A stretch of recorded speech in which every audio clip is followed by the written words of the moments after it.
So I got a lot of sight questions yesterday on my rest video, so I just figured I'd hop on and answer all those questions for you guys that I saw in the comments. So the first one, everybody saw what stemmed the questions was they saw this fiber like that sticking up and it was moving around as I had my bow set up. So let me explain to you why I had that. So the tournament from this weekend was USA Archery Internationals. You cannot use a sight light, so you can't have any electronics.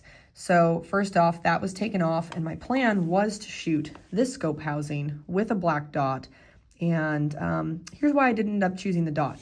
So I had Lasik in 2020, and they fixed my far vision, but to fix it, they have to screw up your close vision. And I did not realize that when I had Lasik. So ever since I've had Lasik, I have a really difficult time seeing whatever my aiming reticle is, whether it's a dot or a pin or even my hunting pins. I have to use a verifier when I'm hunting, like I can't see my pins. So Lasik really, really hurt me in that way. So with that said, I did try this for a couple days and I was getting like a halo dot, kind of sat off high left of this dot. So I just couldn't really aim very precise. And it's such a big dot because the bigger the dot is, the less it washes out, and it still would disappear on me. So I gave up on that and ended up going back to a fiber. I had one really long chunk of green fiber, and so this was attached to this right here. So all that I had for my setup, my light was taken off, the cord was gone, this gold piece just unscrews, so it was taken out. So this attachment piece was left on, and this little black plastic piece stayed in here. The gold piece just wasn't in it, so it was hollow, went all the way through. So this big piece of fiber was just attached to the end, and it looped out and then fed straight up through that black piece, and it was just sticking up like that. So a few reasons that I did that. One, the longer the piece of fiber you use, the more light it's going to gather, therefore the brighter your fiber is going to be. Also, with indoor, a lot of the lighting is really weird compared to outside. Like outside, a shorter piece of fiber collects a lot of light, even on a cloudy day. But indoors, it doesn't always work that way. So I did leave it like a full-length piece just because that's what I had. But the reason that it wasn't like wrapped around like normal is because I'm shooting 39 thou fiber. And so the issue with 39 thou fiber is it is very fat and stiff, which makes it very brittle. And so if you try to put any sharp bends in a piece of 39 thou fiber, it very often snaps on you. So I actually had my fiber break twice on me during the weekend, right back in there. It's very common that I'll also have it break here. So I've learned if I'm going to shoot the 39 thou fiber, you can't put any sharp wraps. So I can't tightly wrap it around the scope housing like I would using any smaller size fiber. So nice swooping angles there, that way it's not sharp. And so obviously just leaving that long piece sticking straight up minimize the chances of it breaking. If I try to bend it around the scope, it does just get a little brittle and a little sketchy. Whenever I'm running this particular setup that you're looking at, normally I would be running the tubing adapter kit. So this gold piece here would be screwed into the bottom, the clear tube is attached, the fiber's inside the tube, and the end of that tube is what plugs into this black piece here. On a 39 thou fiber, it does not fit right. So anything 29 thou or smaller, you will always see my scope set up with one of these. Anytime I'm using a 39 thou, which is pretty much just for indoor, I cannot use the tubing adapter kit. So again, it's just not sharp angles, trying to play it safe. So that's what I ran for USA Archery Internationals. It was plenty bright. I could see my fiber. It worked perfectly. It didn't break on me during the tournament and everything was great. When I finished, I just pulled the fiber back down so it was all sticking straight down, snipped it off, and then ran the end of it right back up, screwed my light end back on into this black piece, and then just stuck the fiber in. So now it's ran off my sight light. So real quick, if you guys are looking for a sight light, you cannot beat the Elvish Tac light. You can see the battery's like almost full, and I haven't charged this thing since like before Iowa Pro-Am. So that's pretty insane. The batteries last forever, and it's also motion activated. So when you turn your sight light on, you don't have to turn it on and off a ton of times throughout the day. You just turn it on, you leave it on for the whole day. The battery lasts like months, so you don't have to worry about it running out.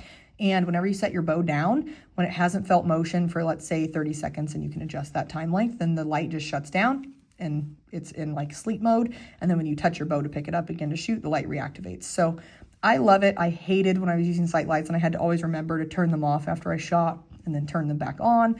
And so this thing is my absolute favorite sight light. I use it anytime that I can run a light. And they do have a lot of different adapters. So like if you're running the Excel stuff, like they have the end adapters that are threaded into here or the adapter like this. So tons of different options that you can run with it. Real quick, because I know people are going to ask, this is not a current product. nor is it a sponsored product. This company was called Hush Puck. They're from so many years ago. I had a whole stash of these from when I was a little kid, and they're basically just to help absorb vibration. So I just threw one on there thinking, why not? Because I do run my sight pretty far out. So for my Lancaster setup, this is what I'm going to be running. Still a 39 thou fiber and a 39 thou pin, obviously, but much shorter fiber plugged into the light, and that's how that's going to go. So one last question that a lot of people asked was, why do I run my sight so far out? And I get asked that a lot, so let me just answer that at the same time. So long story short, I already told you about the Lasik. That obviously screwed my eyes up. The closer the pin gets to my eye, the blurrier it gets. So the first thing is running the pin further from my eye helps me see it better. The other answer is I run an 8-power lens and a 3-power specialty clarifier, and that's a very strong clarifier. It's basically the strongest one they make, but I also shoot an 8-power lens. But with that, when you run your scope out, you get more scope power. So like an 8-power gets stronger the further you run it away from your eye as your sight length increases. And that actually helps my lens to clarifier ratio to where the target and the pin and everything looks good. If I run this in, then my clarifier becomes too strong to where the target's great, but I can't see my pin. If I drop down a clarifier power to a 2-power clarifier, then the pin looks great, but the target's too blurry no matter where I run it. Nobody makes a 2.5-power clarifier right now, which is really what I need. So it's easier for me to run the 3-power clarifier, run it all the way out, the pin's further from my eye, the ratio works better. And the other thing is, my eyes, as I said, are not great, so I have to run a really small peep to be able to see anything clearly. So I run a 3/64 aperture size. Now with that, I want my scope centering to look something like this. Like I like it to fit pretty tight on the edge of the scope, but I don't want to see, like a ton of space, because then it's so easy to have that happen and have your scope not centered. But I don't want it so tight that I can't see anything. So my issue is with my peep size, and people say, why don't you just go up in peep size? I can't, or I can't see, because then everything gets crazy blurry. So with my aperture size that I have to use, if I run my scope in, I start seeing just like this, where it's really hard for me to center because I can't see the full outside of the scope. So it also works very well for me to run it out because it fits really good with my centering my scope and my peep. So there is no benefit to running your scope out. A lot of people assume that because I do that, there's some fancy benefit to it, and there's not. There's a bunch of reasons why I do it, which I just gave you, and it's not that it's a benefit, it's just a benefit for me. Like from what my eyes see and how my setup is, it just works. There's actually a negative though to running your sight out that far. If you're shooting long distance tournaments like Reading, for example, the closer your sight is to your bow, the more yardage you can clear. The further you run your sight out, the less yardage you can clear.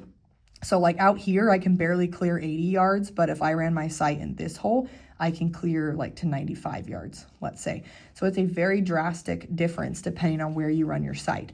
So people would say, well, you shoot a lot of that. Why don't you run it all the way in? Well, I would rather have all the targets but one be easy for me, look good, feel good, center good, be clear, and do something weird or janky on one target than try to accommodate the one far target and be uncomfortable and have a bad sight picture on all of them. So hopefully that makes sense. I obviously set mine up for the masses of targets, and then I do some special stuff for the longer ones. So anyway, the other thing is with your sight length and stuff, if you're torque tuning your bows, you can still torque tune your bow. That's not a problem. Just, keep in mind, obviously your sight length's different. If you change that, you're probably going to need to change your rest position as well. But I do still torque tune my bows with my sight run all the way out like that. So pretty sure that was all the questions you guys had. I just threw a lot of information at you, but I feel like I get asked this stuff all the time. So if you have any other questions, let me know. But that is basically my sight setup for Lancaster. It's going on my bow right now, and I'm heading out to practice. So if I missed anything, please let me know, and I'm happy to explain.